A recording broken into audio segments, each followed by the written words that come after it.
All right, y'all. Coming to you even though I'm tired as hell and my voice still doesn't work because we got some big news to talk about.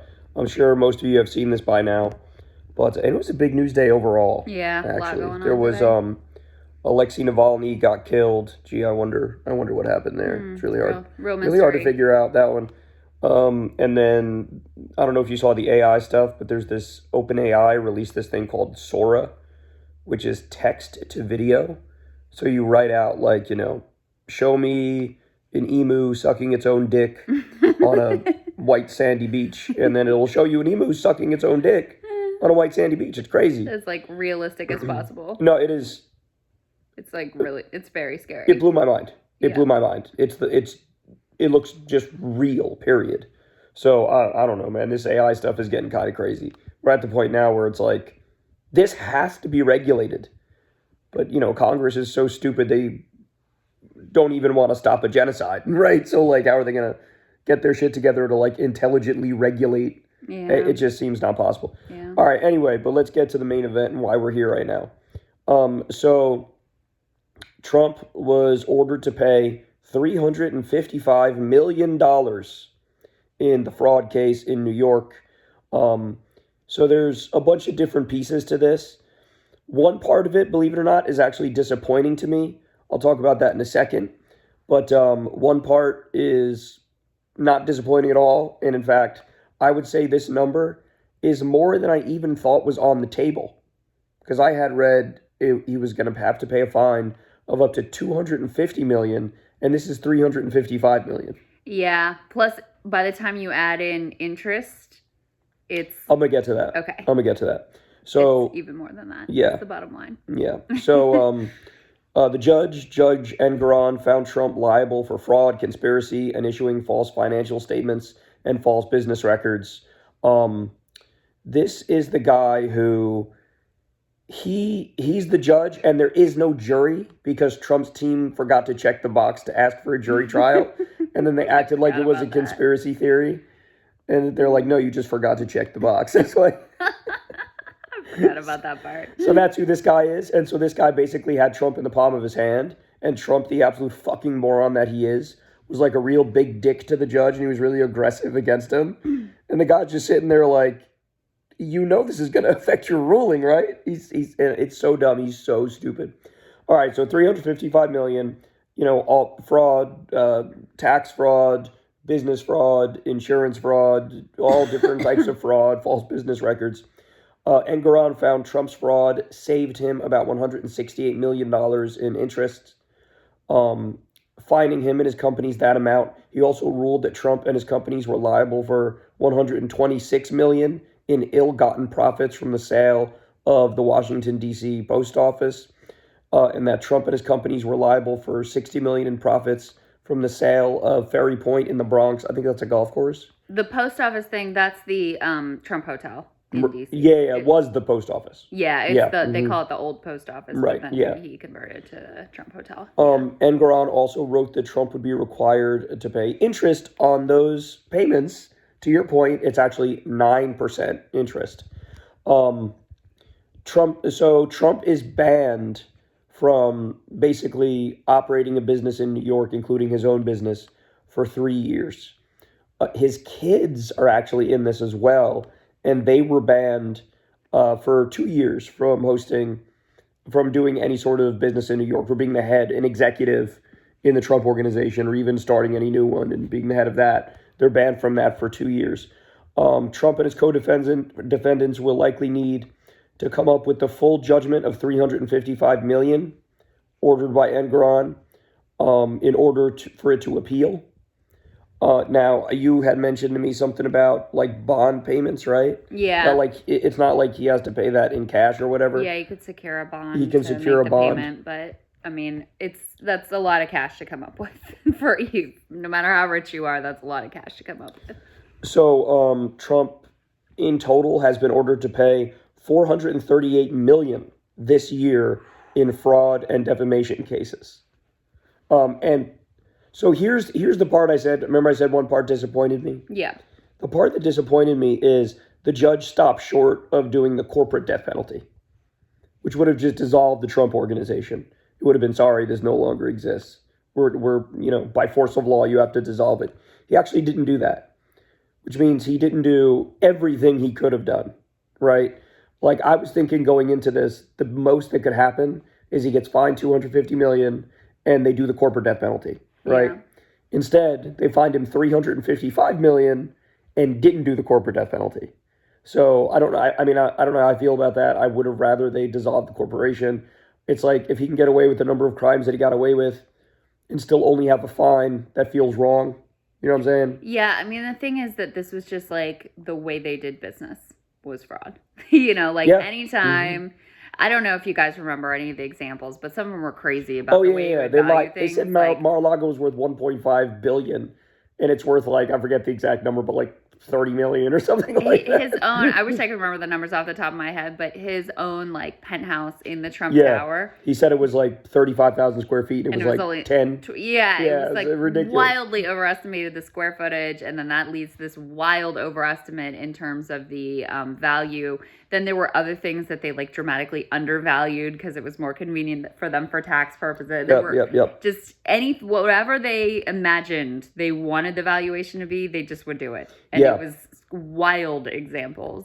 So the other big thing to point out, though, they didn't do the corporate death penalty, but one thing that they did do is they appointed an independent monitor who, and they were actually put there last fall, and they're ordered to stay in place there for at least 3 years. And there's also an independent director of compliance that will be put in place at the Trump Organization at the company's expense. So what that means is you have somebody who's court appointed to make sure you're upholding the law, and they're over your shoulder 24/7.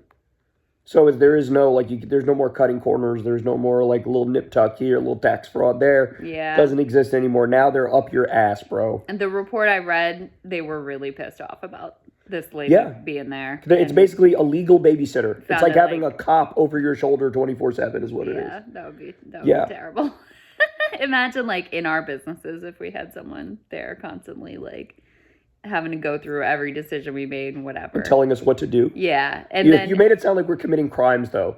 Right, like, imagine, that's true. Can you imagine? They saw the crimes we were committing, man. Holy shit. I'm just thinking, even without committing crimes, just having that would be super irritating. And then you add on top of that, like, they just commit crimes as ordinary course of business. Yeah. That's a problem for them. So, look, my big takeaway, it's a very high number, man. It's a high number. I don't know how this is going to go. I really don't. I mean, when I look at what happened with Alex Jones, he was ordered to pay a gargantuan amount of money.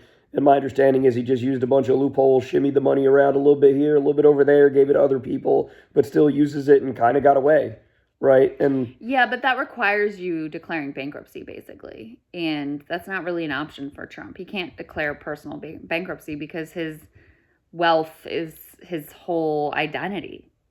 So he doesn't have the same avenue available to him as Alex Jones. Well, he's done 6 different business bankruptcies, right? So he's obviously not averse to the concept of it. Well, that was before he was running for president. I know. But whatever way out there is, whatever kind of loopholes there are, whatever sort of shadiness can be done to try to ameliorate this, he's obviously going to do that with all of his heart. You know what I'm saying? And then just lie about it. If he files for personal bankruptcy, he'll be like, no, I didn't do that. The fake news is lying. You know what I mean? Yeah, I just think it's going to be tougher for him because he has to maintain this image of, the only way you get out of paying is by pretending like you don't have the money.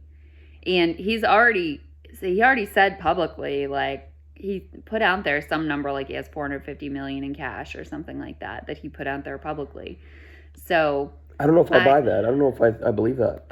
I have no idea. That's out. No, I don't know. And I've seen it reported other places, and I don't know if they're basing it on something other than just him saying that's what he has. I have no idea. But in any case, his whole brand identity hinges on him being extremely wealthy. The only way you get out of paying is if you're able to show, like, oh, I just don't have the money and don't have the assets to be liquidated to even get the money. And so I don't know. Well, he definitely has the assets. We know that. It's hard for me to imagine him actually getting out of it. And maybe there are other loopholes that I don't know of. I also saw people think it's very unlikely that this is going to be overturned on appeal. Yeah, that's not happening. I mean, this is a real punishment. Well, this is a real, like, this stings. That is a lot of cash for him to have to come up with, whether it's now or 5 years from now or whatever. That is a massive sum of money. Well, I always said when Letitia James brought this case, it was actually 2 months before Trump announced he's running again. Mm-hmm. And I saw her press conference, and then I read everything about it when it came out. Yeah. And my thoughts were, oh, this is the shit where they got him dead to rights. Like, this is the because the amount of evidence and detail and specifics about all the different kinds of fraud, it's like, oh, it finally caught up to him, the fact that he's been a shady, corrupt businessman for all this time. Mm-hmm. Right? So the whole Teflon Don thing, It's over. it's over. It's over. But I will say this, and I'm curious to get your response, and we Yeah. can wrap it up here. But, like, I always thought it was going to kind of go this way with the civil trials. But my fear now is I think the Jack Smith case is kind of tight. I think that's a really good case. But now I'm worried about the Fannie Willis thing because Fannie Willis decided to put somebody who she was fucking on the team, and that became, like, the main story now. And it's like, wait, what? Like, what are we talking about here?